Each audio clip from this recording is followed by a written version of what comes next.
Hello, I'm Joe Prince-Wright, the lead writer editor of NBC Sports Pro Soccer Talk. Thanks for joining me on this YouTube live chat ahead of Arsenal against Liverpool, the big game of the weekend in the Premier League, of course. Kicks off 1:30 p.m. Eastern Time, live on the main NBC channel. Some team news has already come out, so let's go through that first. Send in your questions for me on this game, obviously, and any other action across the Premier League so far today. We've had some good games, haven't we? So recap that later. But first up, the team news. Big team news, really, for Arsenal is that Kolasinac is back in at left back. They've been a problem area for Arsenal in recent weeks. Obviously, having to play Xhaka out position there, but with Guendouzi out suspended, Xhaka's been moved back in the middle, and Arsenal lining up in that 4-2-3-1 formation. For Liverpool, big team news, really, I guess, is because of Henderson and Keita being out injured, is, of course, Fabinho coming in. It's taken a while to get going in England, but Jurgen Klopp has been really. There's a big game for him to show up. And, of course, as we see most weeks for Liverpool, the main three up front, Firmino, Salah and Mane, are all playing. And I think they're going to cause Arsenal's defence quite a lot of problems. So a lot of comments coming in here. Maybe send me your score predictions in. I'll fire things up by saying that my score prediction for this game is probably not unlike many of yours. I'm going for goals galore, 3-3. Which, of course, we saw last season, 4-3 win to Liverpool before that and the season before that. And so many goals in this game in recent seasons, 27 goals in the last 5 outings, I believe. So it really is one that usually brings out the best, at least attacking-wise, from both Liverpool and Arsenal. But for the neutral, it's great. But for fans of either team, I'm not quite sure how you feel about this. So I'm going to get to some of your questions here. Okay. Let's go for some of your predictions. Arsenal's setup is very attacking, going to play right into Liverpool's hands. That's what James Lips says. Probably a Liverpool fan there, James. Some 4-3 predictions, 3-2 to Arsenal, says Luis Portillo. Nelson Samuel says Arsenal going to win 2-0.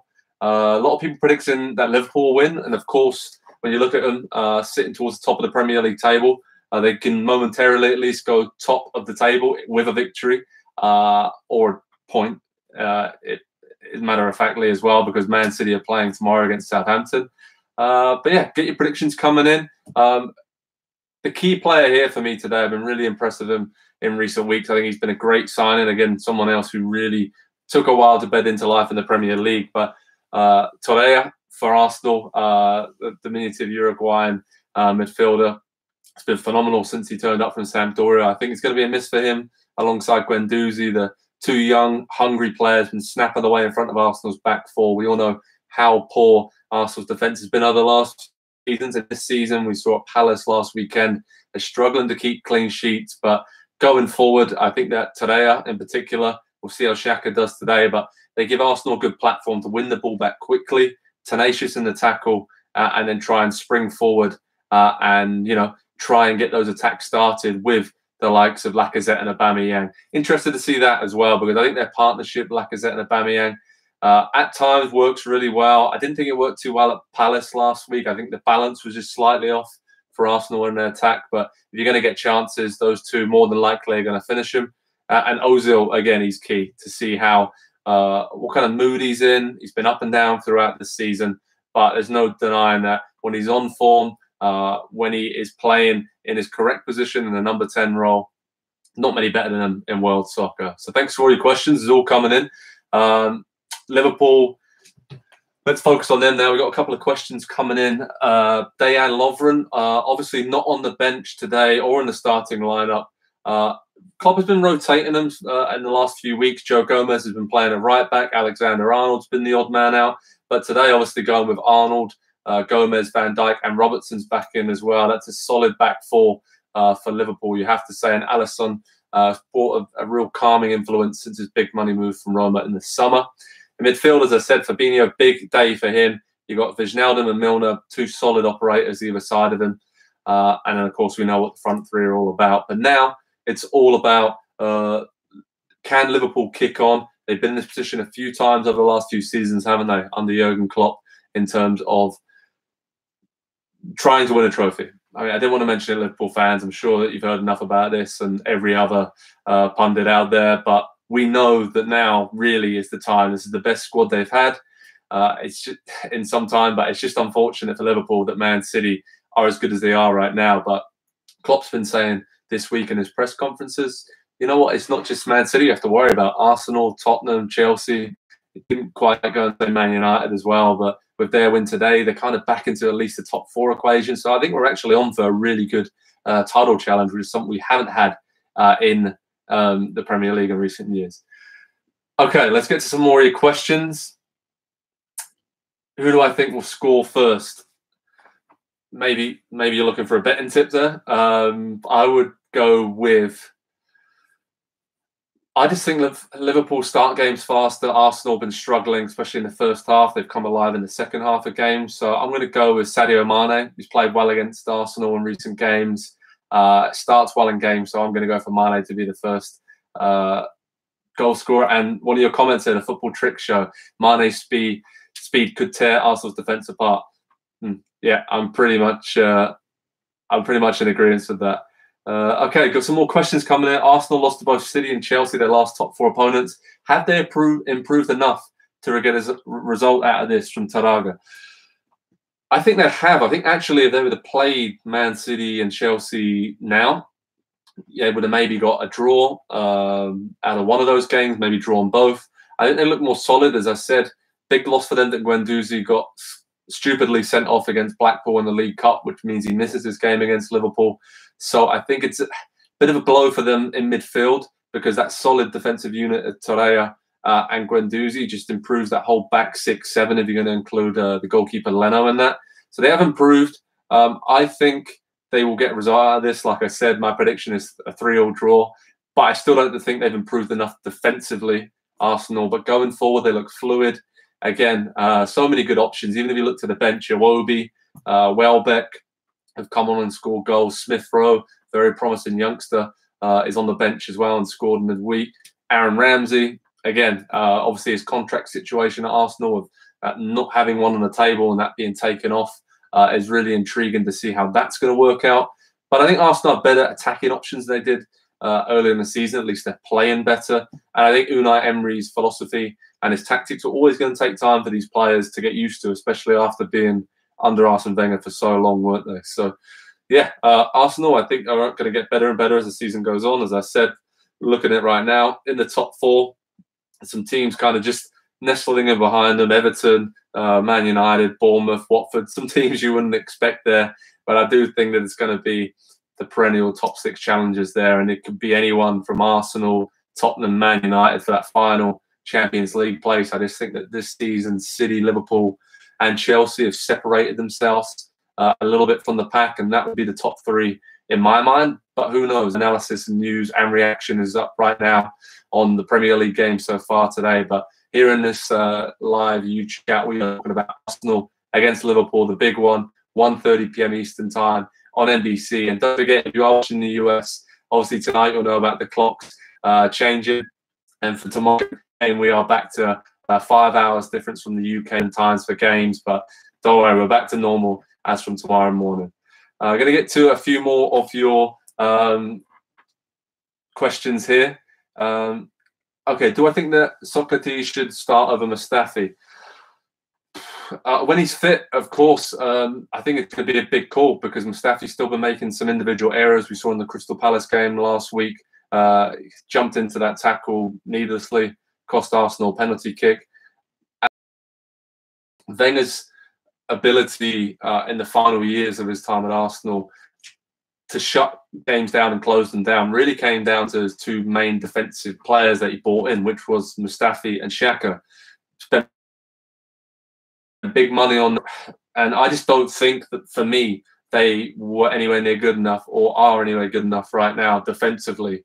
They're quite good on the ball, so they suit Arsenal in that way, but they take too many risks. And for the pure defensive side of the game, I would say that neither really should be playing. And maybe when Guendouzi comes back, he will play instead of Xhaka.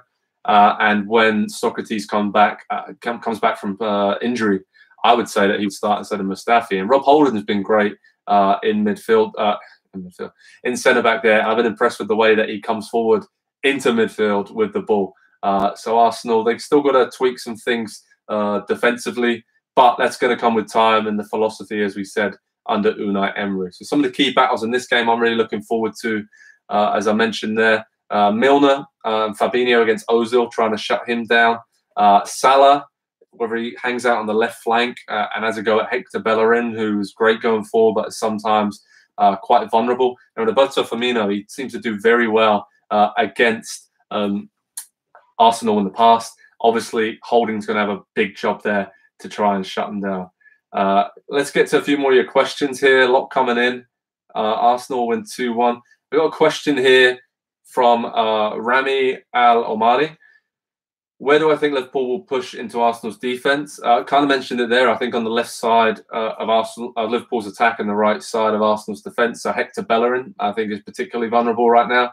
And Mustafi and Holding will have a lot of work to do centrally, because I think Xhaka, again, as I said, may be the odd man out really in front of that. And based on previous games, this is another part of Rami's question, where do I think the weaker link is? Again, I think Bellerin really. Going forward, he's been great and he has been more solid in recent weeks, but I'm going to go with Liverpool targeting him and going from there. But saying that, Kolasinac hasn't played a lot this season, been out of injury, so we're going to see what happens. Okay, got some questions here. Alma Aguilar, anyone know where I can watch the game online? Well, you can watch it on NBCSports.com, streaming live on there from 1:30 p.m. Eastern time. So there you go, Alma. Head straight over to that. Maybe send me some of your questions about, aside from Arsenal and Liverpool, how your other teams did. Manchester United got a big win. Obviously had some big results for West Ham United and Everton as they continue to push up the table. Newcastle United fans, obviously, off and running for the season. First win. It took 11 games to get it, but the Magpies are up and running and deservedly beat Watford. So, yeah, send me some of your Premier League questions before we head on out and then get on to watching what should be an absolute cracker at the Emirates Stadium between Arsenal and Liverpool. Okay, some more questions coming in here. Who do I think will win the Golden Boot this year? I would usually go with Harry Kane. I've been with him the last few years, and that seems to work out well for me. I think that Sergio Aguero is kind of proving a lot of doubters wrong. He's finishing a lot of his chances again, and I find it difficult to see past him this season. I think the Man City now, he really is totally slotted into their philosophy, and Guardiola's very happy with the way he's playing. So the only thing with Aguero is he may get rested quite a lot. The further Man City go in the Champions League, they can rotate some of the other strikers the weekend games with Gabriel Jesus and Phil Foden and Leroy Sané, Sterling, so many moving pieces there. So I would say, in a roundabout way, I'm probably still going to stick with Harry Kane because I think he'll play more for Tottenham, and I think he's just going to be pivotal. And he hasn't got much competition up there. So as long as he stays fit, I'm going to go with Harry Kane. More questions coming in here.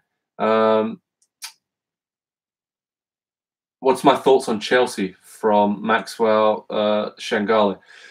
Very impressed, Maxwell. I think that this has gone way better, right, than we all could have expected under Maurizio Sarri, the Italian coach, come in. We heard all about Sarri ball. We've all seen from afar how well it worked in Napoli and the other teams, Empoli, that he's been in charge in the past.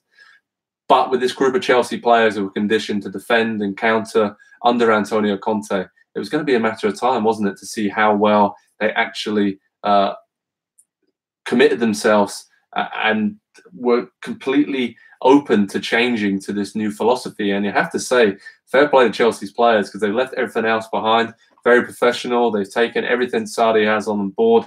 And as well as Eden Hazard has played, I think the most promising thing for me at Chelsea is that some of the young English players, the likes of Ross Barkley, who's having a fine season so far, Ruben Loftus-Cheek is breaking into the team, and even some of the defenders, you know, Rudiger and Luis, Azpilicueta is playing right back now, slightly different than that 4-3-3 formation with N'Golo Kante playing in a more advanced role as well. And I'd have to give special praise to Jorginho. I mean, every week he steps on the pitch, he leads the Premier League in passes, most passes, completed passes, whatever you want to say.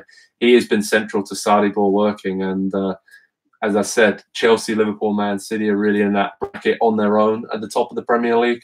And it kind of helps Chelsea that they're in the Europa League this season, because they only have to really focus on the Premier League. They can play a lot of their youngsters and fringe players, and they've got a big enough squad to do that in the Europa League. So yeah, I'm very impressed with Chelsea. Let's see if they can carry it on. But Sarri has been brilliant so far. Okay, another question here. Do I agree with Gary Neville's recent comments on Spurs? I do, to a certain degree. I think it was a little bit harsh. I think that Neville was trying to say that it was not going to repeat what he said word for word, but he said that for the last few decades, Tottenham have been useless and just sort of spineless. And you feel that even when you were 2-0 down against them, you could go on and win 5-2. I think he was referring to one famous Man United result there, when I believe they were 3-0 down and came back and won. But look, I think that Tottenham have had some really good teams under Harry Redknapp. They were in the Champions League, and Gareth Bale and those guys, Modric, Van der Vaart, Defoe, some really special teams there for a while. But before that, they were just mismanaged, would change manager a lot. There was no clear path for the academy and youngsters. But since Pochettino's come in, he couldn't have done any more in terms of promoting youth, buying players in like Dele Alli.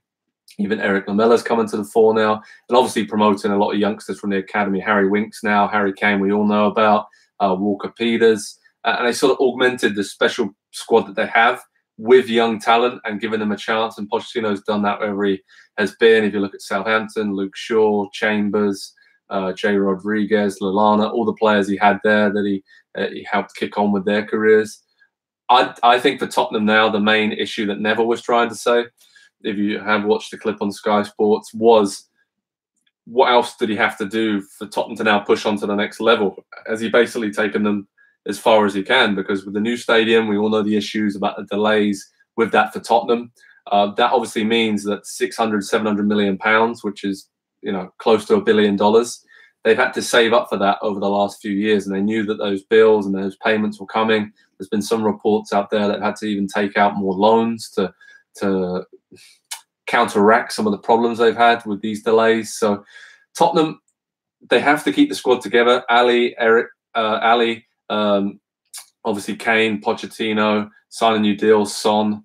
They're trying to get Eriksen signed up to a new deal. Alderweireld as well is sort of figuring out that situation. But they're doing as best as they can to get their first team squad signed up. Pochettino seems to be in it for the long haul, although his bizarre Real Madrid comments about being married to your wife and then another lady looking at you was he's become quite good with analogies this year, hasn't he, Pochettino? Interesting, at least, as he grasped the English language a bit further. But I think for Tottenham, I do agree with Neville's comments that for a long time they weren't a very well-run club.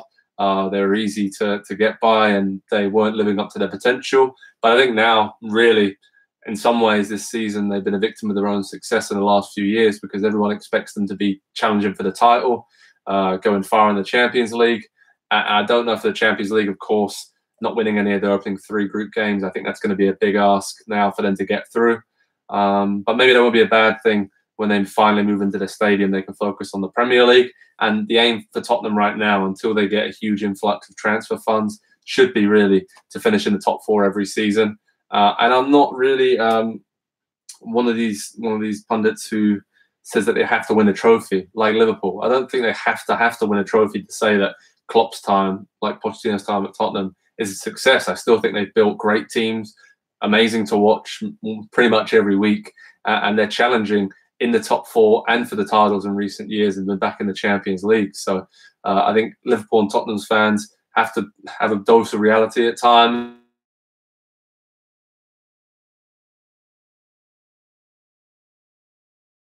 Course comes from Sal and Coutinho, and you'd have to say now for Tottenham, are they getting to a point where they have to sell one of their star players like Eriksen, or I think they can't sell Kane or Ali, but sell off a couple of their other players to fund new players and freshen things up a bit, because they're the only team in the Premier League history since the transfer window was obviously introduced that didn't sign a player in the window, and that happened in the summer for obvious reasons, for the financial reasons, for the stadium. But I think Tottenham are in a good place.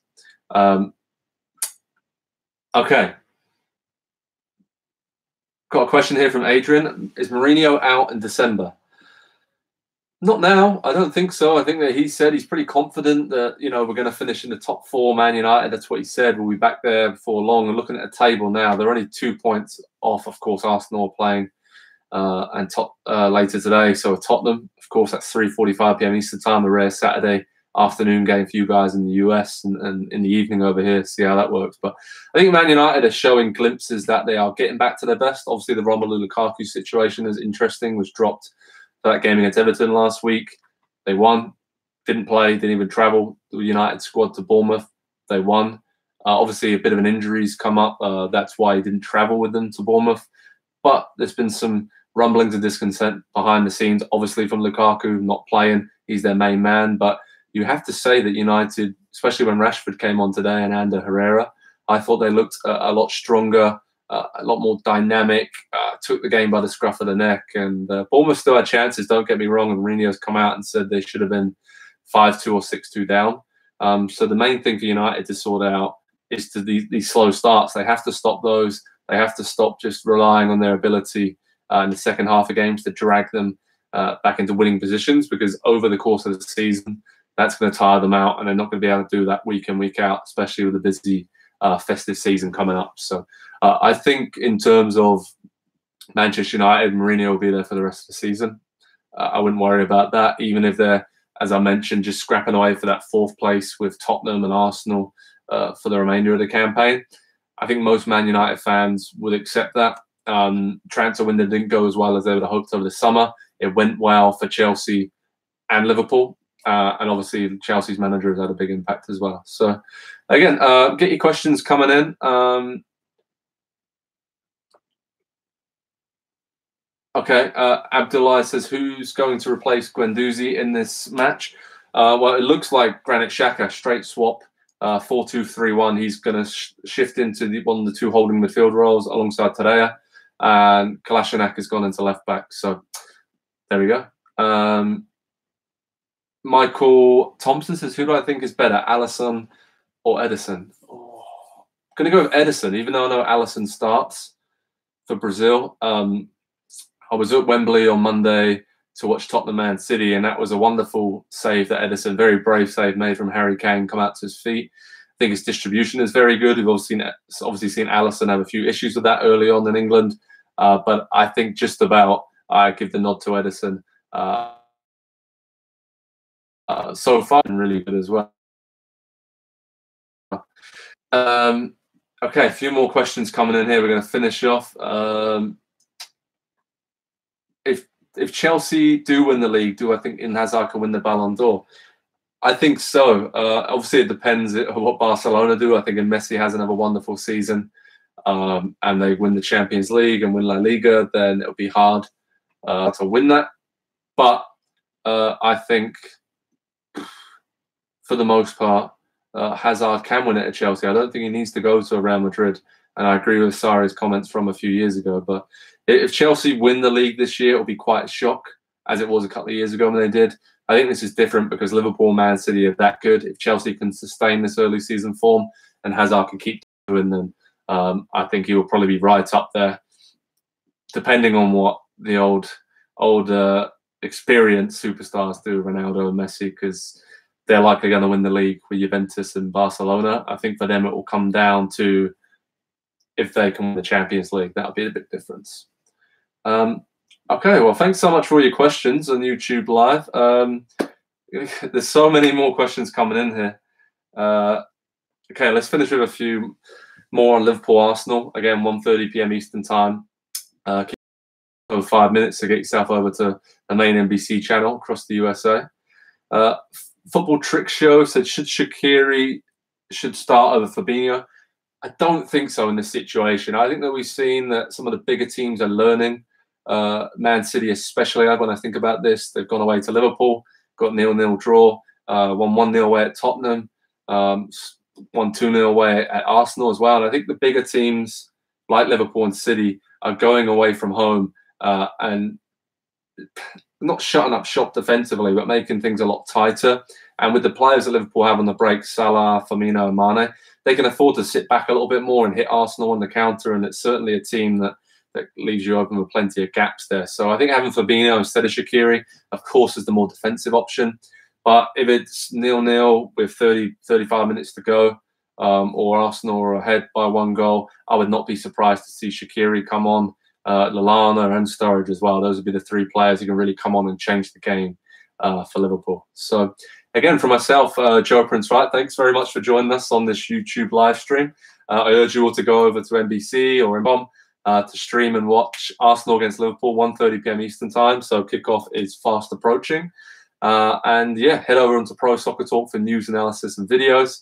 And we'll be doing a few of these throughout the season. So I look forward to your questions again very soon and providing as much insight as I possibly can. So thanks very much. Hope you all have a wonderful weekend and enjoy the games.